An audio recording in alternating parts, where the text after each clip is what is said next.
International Trombone Association Journal. That's right. And I brought a copy for you to see, JJ. And it's a shame. I was out of copies. Our copy two before this was a copy featuring Frank Rehak. Exactly who and what is the International Trombone Association? And I'm particularly interested in the international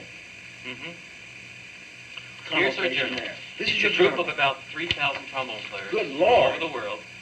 And That's frightening already.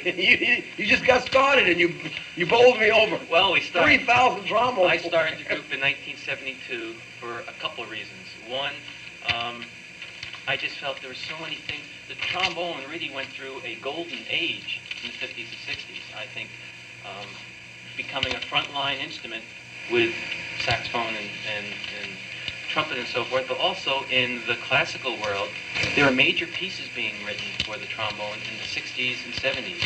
Have you ever heard the Sequenza by Luciano Berio? I know about it. It's an important work. I've heard about it. And it's helped the trombone rise from just an instrument that people, sat back in the orchestra and so forth, to the point where it was having pieces written by major composers. Anakis, that name. He has written a concerto for trombone. I think I've heard about that. And so there was the bass trombone seemed. I'm a bass trombonist. That seemed to all of a sudden become an instrument unto itself during the 60s, and partly George's work out in the West Coast, George Roberts. Sweet guy, sweetheart. Oh. Sweetheart, love him to death. We sat side by side doing the Carol Burnett show for about 3 years. Well, man, he's one of the great gentlemen. And oh God, he's but just the so beautiful. innovations in the double valve and people, lead pipes and everything else. I felt that things are going so fast. We needed some source for all trombone players: studio, jazz, amateur, fans, European research. Talking about the sack butt, researching early performance practices. How did they trill in the 17th century? Stuff like that needed to be done, and most the jazz journals didn't deal much with the trombone, and the classical journals didn't deal much with the trombone, and the research journals didn't even touch the trombone. It wasn't worthy of it. So we need to come together, and there's something special when a bunch of trombone players get together. There is mutual respect.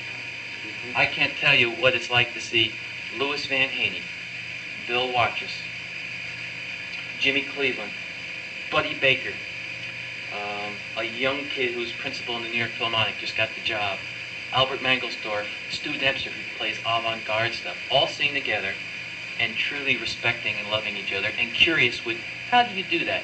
That's marvelous. You go to an oboe concerto, an oboe convention, and they're all like this, hiding their reeds. Trombone players give, man. That's true. It's a great And the other thing is, you story. put a bunch of trombone players together and play a choir, and it sounds like a family. It sounds like a chorus. Oh, it it's sounds beautiful. marvelous. Put a bunch of oboes or trumpets together, and it's limited, man. You know what I mean? Yeah. So that's how this came I about. see. Now we have an annual international meeting every year, and that's where I first got up the guts to write you maybe about 8 years to see if I was running the workshops we had around the world to see if we could get you one of the workshops. Of course, you're too busy writing. And we will continue to try and get you there, and hopefully your schedule will permit that. So you're welcome to that journal, and I'll answer any other questions you have about it, and I'll see if I can get some past journals. The one before this was just a feature on Frank Rehak, his Is that life, right? pictures of him with Miles, his interviews. Oh, that's nice. And, That's nice. Frank was very pleased with Have it. you done one on Nepper? We had an interview with Jimmy once, but we have to do an article. He's an interesting trombone He player sure is. that has Unique. interested me through the years because he is not the exhibitionist of a Watrous or a Phil Wilson. He's just quiet. And man, lately I did a concert type thing in L.A. with Nepper, and I haven't worked with Nepper very much. Just on a few occasions we've been in the same bone section together, and he was over in the corner warming up, and I was nearby warming up too.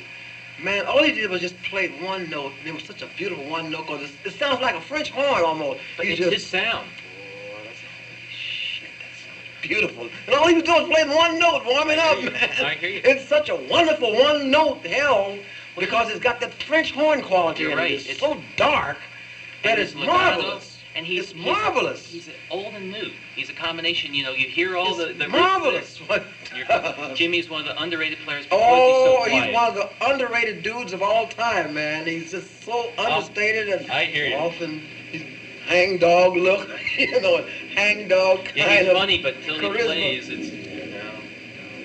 So I'm glad that I respond to even his warm up over the corner. He's by himself or just horn pointed towards the floor. Ooh, I said, what a wonderful sound. I have to look around a second time to make sure it isn't a French horn because it has that marvelous French horn quality to it. That's right. And I wonder where he, Yeah, how did he come by that? Well, the thing is, he's studied classically. He loves Bach. He plays Bach cello suites all the time. Yeah. And I just wonder, if that orchestral background he must have had at one time. That's a good bet. But he heard Bird too, and I mean, obviously, Bird took him another direction, but he already had this earlier influence that just. There's the third stream again. Yeah. Tell me, in this association, is Miles Anderson? Is that his name, Miles? Miles is very active. He has a high profile in this. Sure, situation. because he is doing a lot of new things, and he's a real independent person, and he's promoting the horn as a solo instrument. I like Miles. For one thing, he's a maverick. Oh, yeah, you see it in his eye. He's opinionated. He's a maverick. But he's true to the music. He's very honest. I like him, man. And I've got 2 or 3 of his recordings where he's doing wild, crazy things on the horn. They're interesting, man. It is interesting. One in which he overdubs himself doing a lot of... Subotnick? It might be Subotnick. Morton Subotnick, yeah. I think so. The Unreasoning Man. No, it's I think so. Ghosts or something. It's called. Marvelous. Yeah. It's interesting. It's good stuff. It's really good stuff. But there's so many things. The trombone is involved in so many of the new musics right now. I mean, so many directions. But there's a question. You've probably been asked this many times. You've set a kind of a model and a standard for modern trombone, and you've credited Fred Beckett and some of the other players, Jimmy Harrison and so forth, influencing you. Except in listening to those players, I don't hear the clarity and perfection of execution I hear in your playing.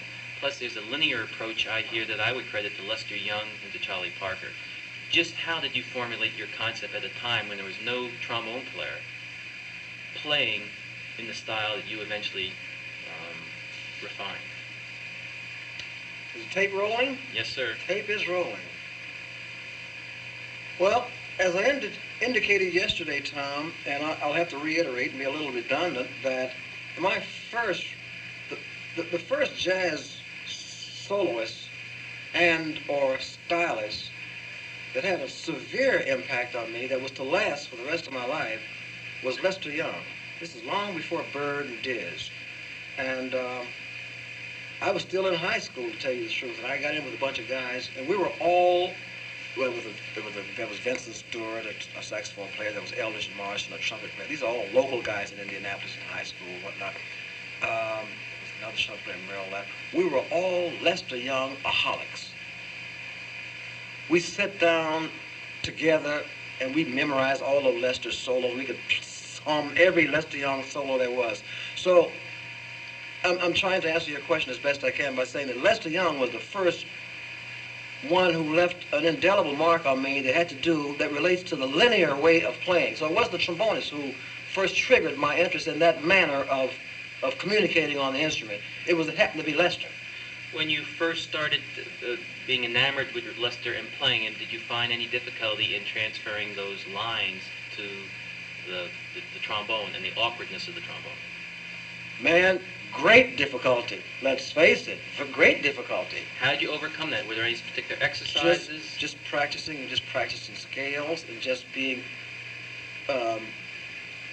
determined to try to find a way to approach that way of playing and try to bring it off. It was quite awkward. I listen to my first records and I'm sometimes embarrassed because I'm getting started in the bebop, but they sound so awkward and labored. And it was labored and awkward, let's face it, in the beginning. And it was just through diligence and practice and determination and just dogged tenacity that I just forced myself to hang in there and try to make it happen. I was fortunate in hooking up with